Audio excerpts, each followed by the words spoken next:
예, 안녕하십니까? 예, 어저께까지 제가 좀 휴가를 쓰느냐고 어, 미처 동영상을 올리지 못했는데 오늘 음, 올리도록 하겠습니다. 예, 오늘 또 내용이 어떤지 한번 보겠습니다.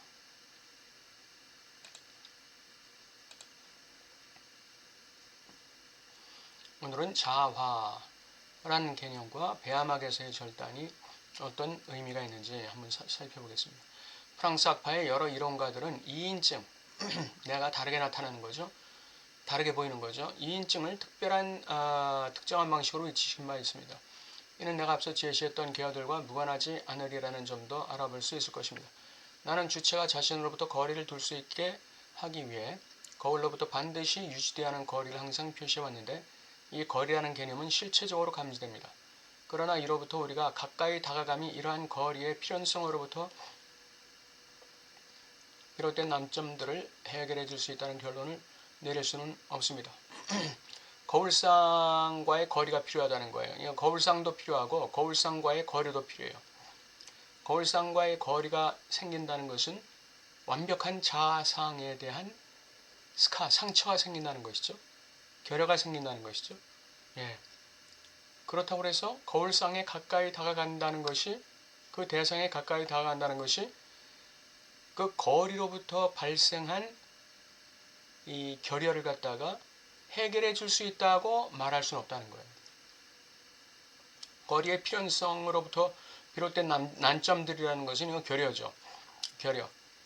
거울상에 완전히 가까이 다가가서 거리가 없어야 우리는 완벽한 자아상을 가질 수 있는데, 환상적인 자아상을 가질 수 있는데, 거리를 둔다는 것은 그 환상적인 자아상에 어떤 이 상처가 생긴다는 거죠. 그게 난점이에요. 이거를 갖다가 해결하기 위해서 거울상에 가까이 다가간다고 해서 해결될 문제가 아니라 이거죠. 그러니까 이 거리라는 건 이거는 필연적인 개념이에요. 이 거리라는 개념 이건 필연적인 거예요. 필연적인 것이고 이 거리 때문에 결여가 생기지만 그럼에도 불구하고 그 결여를 갖다가 해결할 방도는 없다는 거죠. 대상들의 구조 자체는 자화에 부적합하다는 데 그 위험성이 있습니다. 예, 거울상이 밑에 이렇게 꽃병이 거꾸로 되어 있을 때 그 위에는 뭐가 있죠? 꽃이 있죠, 꽃이. 이게 대상이에요.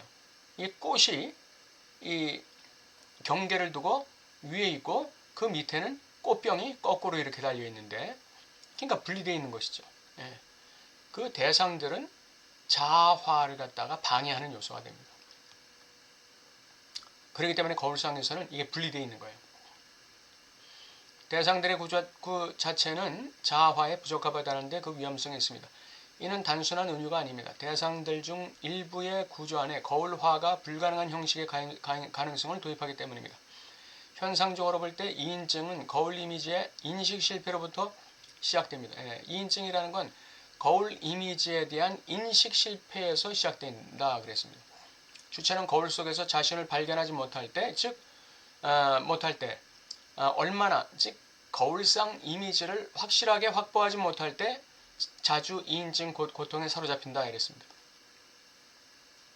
거울 속에서 보이는 자신이 고통스럽다면 이는 그 이미지가 타자의 인정으로 제시될 수 없기 때문입니다. 그러니까 거울상 이미지를 인식하는데 실패해도 2인증이 오고, 거울 속에서 보이는 자기 자신의 모습이 고통스럽게 보일 때도 2인증이 생길 수가 있는 거예요. 거울화가 불가능해지는 것이죠. 거울상 이미지와의 동일시가 이루어지지 않을 때에도, 제대로 이루어지지 않을 때에도 2인증이 생기고, 그 불안을 통해서. 그 다음에 거울상 이미지가 왜곡되게 나타날 때, 그때도 역시 2인증이 생길 수가 있어요. 그러니까 거울상 이미지를 그 자아상으로 도입한다는 것이 얼마나 중요하다는 걸 알 수 있는 것이죠. 이것이 물론 상상계예요. 그 상상적 이미지죠. 완전히 상상적 이미지일지라도 그 상상적 이미지가 내재화되어야, 그래야 자아가 안정될 수 있다는 것이죠. 그리고 그 이후의 과정을 제대로 밟아 나갈 수 있는 것이죠. 아이가 고개를 돌리는 순간 아이의 뒤에 서 있던 타자, 이 증인, 이 어른에게 기쁨의 표현을, 이를테면 자기의 환희를 거울상의 이미지를 통해 전달하기 위해 미소를 짓는 순간입니다. 고개를 돌리는 순간, 만약에 거울상의 이미지와 맺어진 관계가 그러한 움직임이 불가능할 정도로 주체가 이미지에 지나치게 사로잡히게 된다면, 그러한 움직임이라는 건 대타자의 반응을 갖다 살피는 움직임이죠. 대타자의 반응을 살피는 움직임.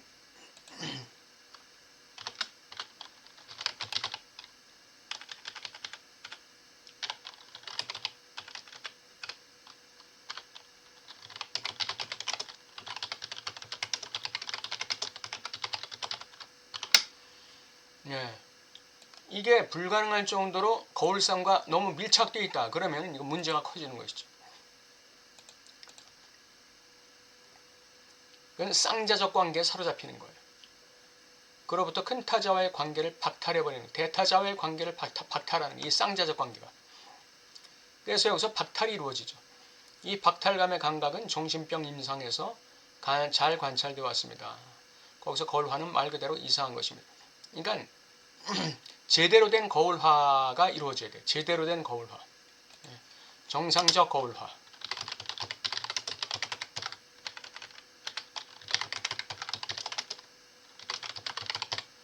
정상적 거울화가 중요하다는 것. 거울상 이미지와의 그 동일시. 이게 정상적으로 이루어져야 돼요. 만약에 거울상과의 동일시에 완전히 매몰되어 버리거나 거울상 이미지와의 동일시에 어떤 그 문제가 생기거나 거울상 이미지가 왜곡되어서 아주 불쾌하게 경험될 때, 인식될 때, 그때는 이제 문제가 발생하는 것이죠. 정신병적인 문제가 발생하는 것이죠. 우리가 도달한 이 지점에서 출생 불안과 연결된 분리가 의미하는 바에 대해 잠시 생각해 봅시다. 여기는 다소 애매한 부분이 남아있으며 이는 온갖 혼란을 유발합니다. 출생이라는 장소에서 불안의 현상이 구조화되는 방식은 추후 짚고 넘어가려 합니다. 프로이드의 텍스트를 보면 출생 불안의 수준에서는 하나의 운동성자, 주로 혈관 운동성과 호흡 운동성이 구성된다고 합니다. 이것은 실제로 존재하는 것이고 신호로서의 불안 기능으로 이어집니다. 이 복잡한 불안과 자아 간의 관계를 출발점에서 바로 위치시키는 것은 불가능합니다. 훗날 불안이 자아의 신호로 작동하게 되더라도 그것은 오직 거울상 이미지와 대상 사이의 관계를 매개로 하고 그리고 바로 그 구조적 조작자인 절단의 개입을 통해서만 가능합니다. 불안이 자아의 신호로 작동해야 돼요. 불안이 자아의 신호로 작동해야만 주체가 그 불안을 통해서 자신의 욕망 그리고 향유의 주체로 나갈 수 있는 길이 열리게 되는 거죠. 이 불안 때문에. 불안 때문에. 이 불안이라는 게 중요한 거예요. 불안을 느끼지 않는 게 중요한 게 아니라 불안을 내가 어떻게 대면하느냐, 불안에 대한 나의 태도와 자세, 이것이 중요한 것입니다. 거기에 작동하는 두 가지가 있는데 그것은 뭐냐? 거울상과 대상과의 관계, 이게 매개가 돼요. 거울상, 내가 어떤 거울상을 가지고 있었느냐.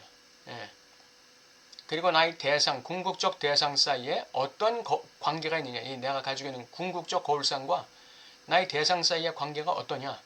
이것과 그 다음에 이 구조적 조작자인 절단의 개입을 통해서 이 절단의 개입이 뭘 합니까? 환상횡단을 시키는 것이죠.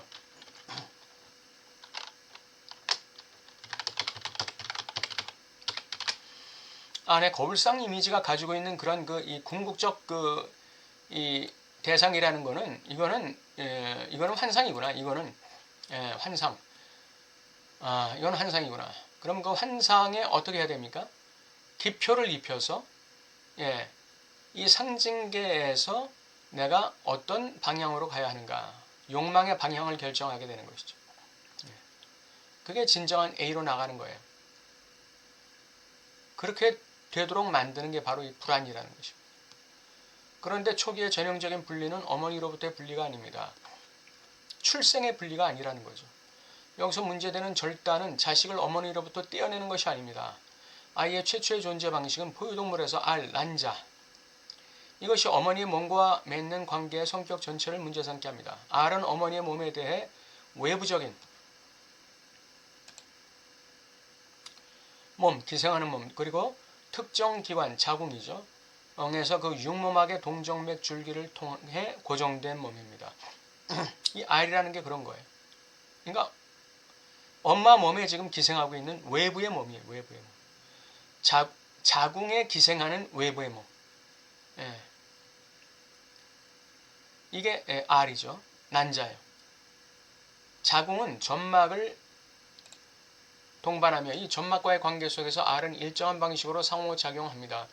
우리가 관심을 두는 절단은 곧 임상적으로 인지 가능한 수많은 현상들의 흔적을 남기며 절단이라는 게 임상적으로 인지 가능한 수많은 현상의 증상들에게 흔적을 남기는 거예요.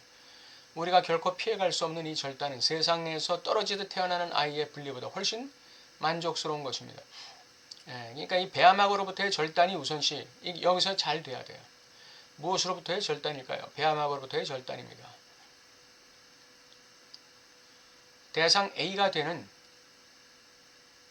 이 거울 이전 단계의 다발, 배아막이죠. 이것에 대한 완전한 개념을 갖기 위해서는 배아막을 아동 신체의 일부로 간주해야 합니다. 다시 말해서 배아막이 아동 신체가 아니라 아동을 싸고 있는 어떤 것이다 라고 생각해서는 안 된다는 거예요. 이것이 원래 아동 신체의 일부로 간주돼야 한다는 거예요. 그래서 아동이 이 배아막으로부터 분리되는 것이 어머니의 몸에서 출생하는 것보다 먼저다 이거죠. 이것이 분리의 최초의 분리다 이거죠. 이게 이 배아막은 난자에서부터 분화되기 시작하며 그 형태가 어떻게 구별되는지를 알 수 있을 것입니다. 태아가 떠있는 바깥 채강은 양막에 의해 감싸이고 그 양막강 자체도 외비역판에 의해 감싸입니다. 이 판은 외부에 내비역과 연속되는 면을 제시합니다. 이 생물학적인 부분에 있어서는 넘어가겠습니다. 요컨대 나는 여러분이 이 외피들로부터 분리되는 것과 배아의 절단, 외피들과 분리되는 것, 그리고 배아의 절단, 그리고 내가 강조했던 어떤 수수께끼 같은 대상 A가 십자 모양의 캡, 크로스 캡에서 분리되는 것 사이에 유사성이 얼마나 구체적인지 보게 될 것이라고 생각합니다.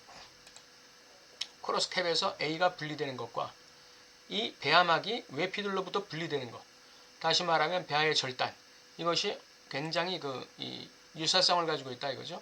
그러므로 오늘 해야 할 일은 남은 일은 소문자 A와 대문자 A 사이의 본질적인 관계에 대해서 액팅아웃이 무엇을 나타내는지 내가 예고했던 것입니다. 그래서 자아화가 반드시 필요하고 이 자아화의 방해 요인으로 작동하는 게 대상 A다 그랬죠. 그리고 이 자아화는 정상적으로 이루어져야 하는데 그것은 거울상 이미지와의 동일시 그리고 거리두기를 통해서 가능하다. 만약에 그 거리두기가 안 되고 쌍자적 관계에 묶여버린다면 뭐가 이루어지지 않죠? 분리가 이루어질 수 없는 것이죠. 거울상 자아에 대한 분리가 이루어질 수 없는 거예요. 그러면 정신병으로 가는 것이죠. 그리고 이 자아화가 제대로 거울상 이미지와의 동일시와 분리의 이 역동이 제대로 이루어지지 않을 때 그때 이인증이 나타난다고 했죠. 그러니까 그 경우는 어떤 경우죠? 완전히 붙어 있거나 거울상 이미지에 완전히 붙어 있거나 아니면은 그 거울상 이미지에 대한 인식이 희박할 때 아니면은 거울상 이미지가 왜곡돼서 자리 잡게 될 때 그때는 이인증이 나타날 수 있다 그런 얘기를 했고 출생이 최초의 절단이 아니라 배아막으로부터의 절단이 앞선다. 배아막은 유아의 신체의 일부로 보아야 한다. 그러니까 유아도 그 절단을 갖다가 어머니 뱃속에서부터 절단을 갖다 경험하고 나오는 것이죠. 그 배아막에서의 절단이 출생의 절단과 연결되고 이것이 어디로 연결됩니까? 엄마와의 분리, 엄마와의 절단으로 연결되고 이것이 또 어디로 연결됩니까? 오이디푸스계로 가는 것이죠. 그래서 남근의 절단까지 가는 것이죠. 그리고 이것이 또 어디까지 갑니까? 인생 전체를 통해서 상상계에 대한 환상횡단 이것이 계속 절단되는 것이죠. 환상이 절단되는 것. 환상이 절단되면서 환상이 기표를 입어서 절단되고 횡단되면서 욕망의 주체, 향유의 주체로 이렇게 순환하는 것. 그 과정에서 불안이 일어나는데 그 불안 때문에 이 행동화가 나올 수 있다. 불안. 그리고 그 불안이라는 것은 아까 그 불안이 굉장히 중요하다고 그랬죠. 그 불안이 왜 중요합니까?